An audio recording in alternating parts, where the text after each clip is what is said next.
I am Gasei. I'm a London-based illustrator, painter, designer.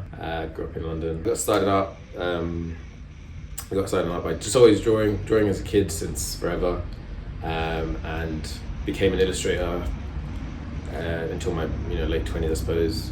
Still now an illustrator. Started painting a few years ago and veered more into fine art and exhibitions and the like. So yeah, a turning point in my career is probably veering into fine art during the lockdown.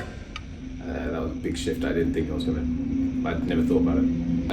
Artistic influences of mine, I guess it's tough because I never wanted to be an artist. Or people that I would look at weren't really artists. Only now that I do it, I look at them more. But I always looked at like representational artists from the Renaissance period because of my literal rendering of stuff as an illustrator. So yeah, Da Vinci and like even Goya and Dürer, these kind of guys when I was younger, James G, and then now it's the inspiration behind this body of work.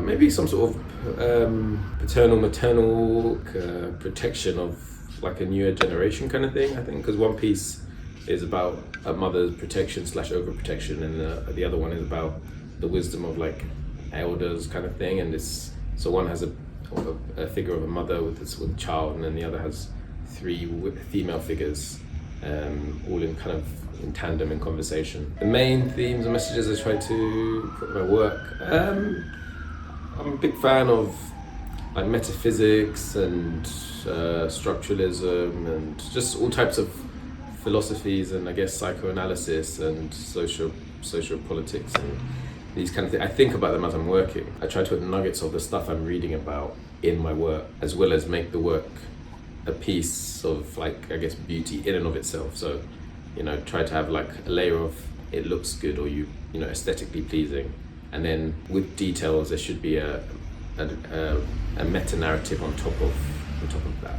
I guess the moods I try to convey in my work are a feeling of like haunting and maybe kind of satirical mood, nature and stuff, kind of ambiguity.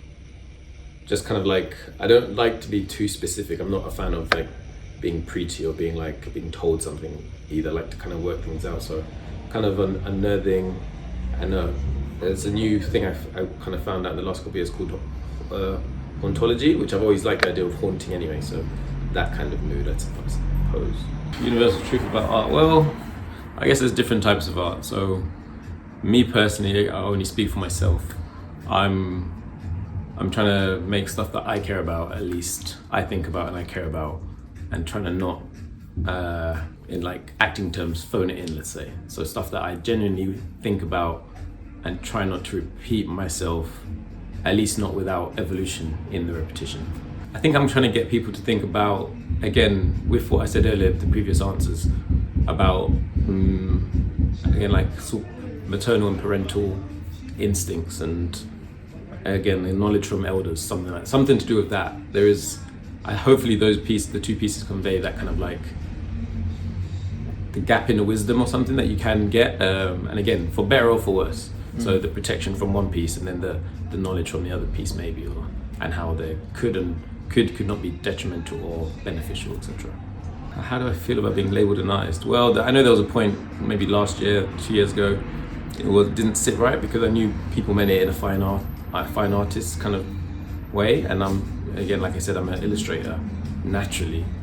But now it's just, an artist is just someone who tries to express themselves as honestly as they can through means of some sort of visual or physical means. So why not? Success to me is kind of, I guess it's like freedom. It's like being able to maneuver oneself without having to succumb to outside influences.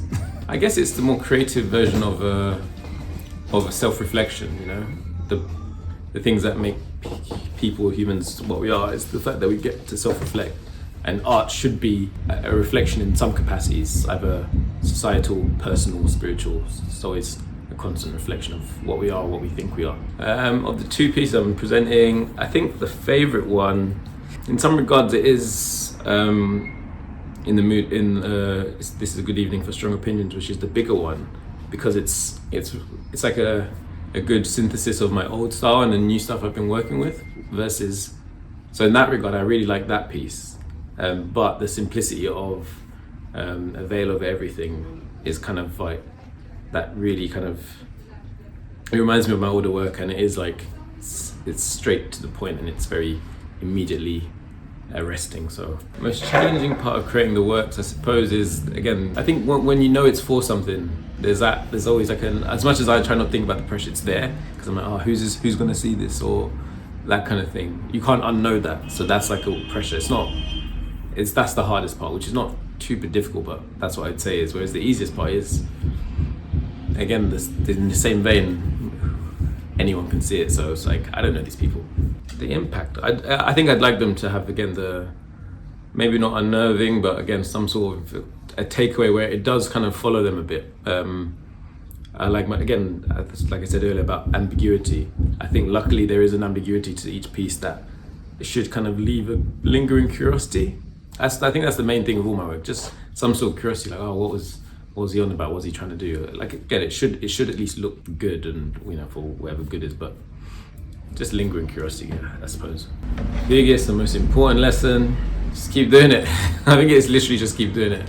No, that's probably what advice I'd give to someone if they wanted to be like, to do it, just keep doing it. But I guess it's a tough one because I'm still kind of learning in it. So there's an element of listening to yourself and then not trying to go too much with the tide. Like, there are modes and there are fashions and stuff, and trying not to, it's very easy to lean into those fashions because, we're all just in the world. But the thing that you think, I think it's like when you're developing a style, your style should come from an emergent thing from your interests. So I like reading, I like watching, I like listening to stuff, and I like note making.